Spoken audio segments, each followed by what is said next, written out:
Hello from Rioja. It's a pleasure to be sharing this wine of Tempranillo Blanco with you and trying to explain a bit about this variety and this Ontañón Tempranillo Blanco in particular. Tempranillo Blanco as a variety is something unique because it was discovered in 1998.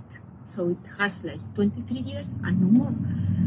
It's a mutation in a plant of Tempranillo Tinto, red Tempranillo. A branch appear with some clusters with a white color. So those clusters were the ones that were used to be replanted in a natural way to obtain new plants of Tempranillo Blanco. This has taken a long time because this multiplication of plants has taken a lot of time. How we do it? Okay, it's simple. The aromas of this wine are very fruity, it's quite aromatic. So what we want is to give a bit of body and roundiness in the mouth. How we do is we start doing it as a red wine with a mixture of the skins with the juice, and we let it for 2-3 days so we have a bit more of body. And after that we let fermentation. We take out the skins, we let fermentation continue in a cold temperature, but with the lees that also give us a bit more of roundiness. And we make a very limited production of Tempranillo Blanco.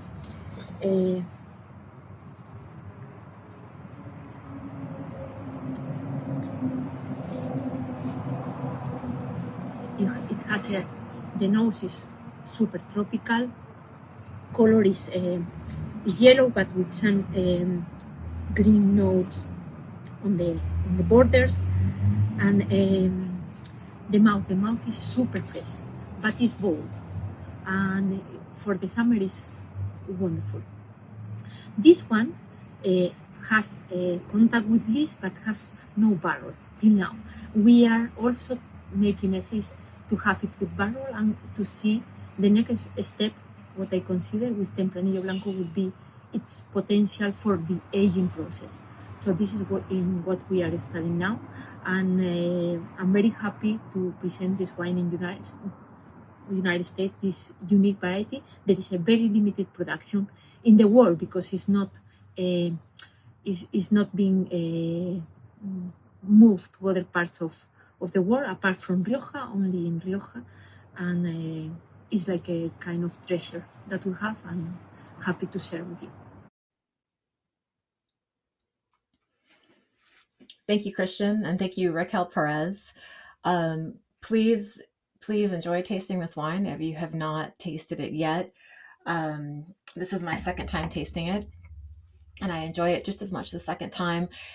I noticed that she talked about the tropicality of the wine, really tropical ripe fruit, and I completely agree. I get a very strong aroma of pineapple, and even roasted pineapple, just that much more intense. It's so pleasurable. And yet there is a minerality to the wine on the nose and in the palate, a little bit of a whetstone note that I don't often get accompanying tropical fruit. Usually that high level of ripeness obscures a lot of minerality, but in here they seem to go hand in hand.